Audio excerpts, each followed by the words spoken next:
ఆలయాల్లో అర్చకులు చేసే ముద్రలు ఆక్యుప్రెజర్గా మారి శరీరంలోని ప్రాణశక్తిని ప్రేరేపిస్తాయి. వీటి ద్వారా వీళ్ల కాన్సంట్రేషన్ హై లెవెల్కి చేరుతుంది. దీన్నే తంత్రం అంటారు. వాళ్ళు పలికే శబ్దాలు ఎలక్ట్రోమాగ్నెటిక్ వేవ్స్, విద్యుదయస్కాంత శక్తి తరంగాలుగా మారతాయి. ఆ శబ్దాల అర్థాలు మైక్రోవేవ్స్, సూక్ష్మ భావ తరంగాలుగా పనిచేస్తాయి. దీన్నే మంత్రం అంటారు. గుళ్ళు కట్టేటప్పుడు బంగారం, వెండి వంటి ఖనిజాలతో పాటు నవరత్నాలను భూమిలో నిక్షిప్తం చేస్తారు. ఇవి ఎర్త్ పిట్స్ గా పనిచేస్తూ శక్తిని ఆలయ ప్రాంగణమంతా వ్యాపింపచేస్తాయి. రాతి విగ్రహాల క్రింద, ధ్వజస్తంభాల క్రింద లోహపు రేకులతో తయారైన యంత్రాలుంచుతారు. గాలి గోపురాలపై, విమాన గోపురాలపై లోహ నిర్మిత కలశాలు అమర్చుతారు. ధ్వజస్తంభాలకు లోహపు తొడుగులు వేస్తారు. ఉత్సవ విగ్రహాలను పంచలోహాలతో తయారు చేస్తారు. లోహం శక్తికి వాహకంగా పనిచేస్తుంది. దీన్నే యంత్రం అంటారు. మంత్రతంత్రాల ద్వారా ఉత్పత్తి చెందే శక్తికి ఈ యంత్రాలే రిసీవర్స్. ఇక హైడ్రాలిక్ పవర్ స్టేషన్స్ లో లాగా ఆలయాల్లో జరిగే అభిషేకాల్లో కూడా ఎత్తు మీద నుంచి స్వామి విగ్రహం మీద నీరు పడుతుంది.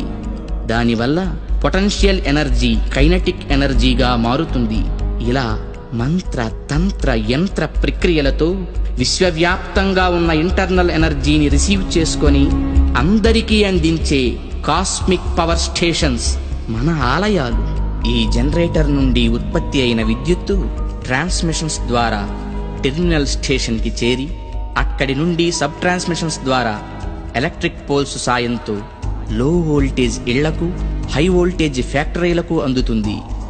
సరిగ్గా ఈ జనరేటర్ లాగే గర్భగుడిలోకి చేరిన శక్తి అంతరాలయమంతా ప్రసరించి పరివార దేవతల ద్వారా విస్తరించి ఎలక్ట్రిక్ పోల్స్ వంటి ధ్వజస్తంభాల సాయంతో సామాన్యుల నుంచి మహాభక్తుల దాకా వాళ్ళ స్థాయికి తగ్గట్టు అందరికీ అందుతుంది. అందుకే గుళ్ళకి వెళ్లే భక్తులు ప్రశాంతతను పొందుతున్నారు, గ్రహణ శక్తిని పెంపొందించుకుంటున్నారు.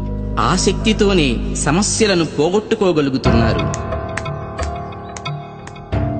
అంటే అర్చకులు ఎలక్ట్రీషియన్సా?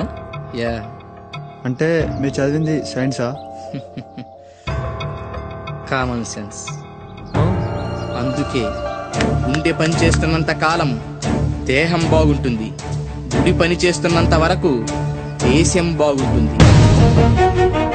నవ్య చైతన్య జీవనానికి అంకురార్పణ, భవ్య సౌజన్య భావాల సంతర్పణ.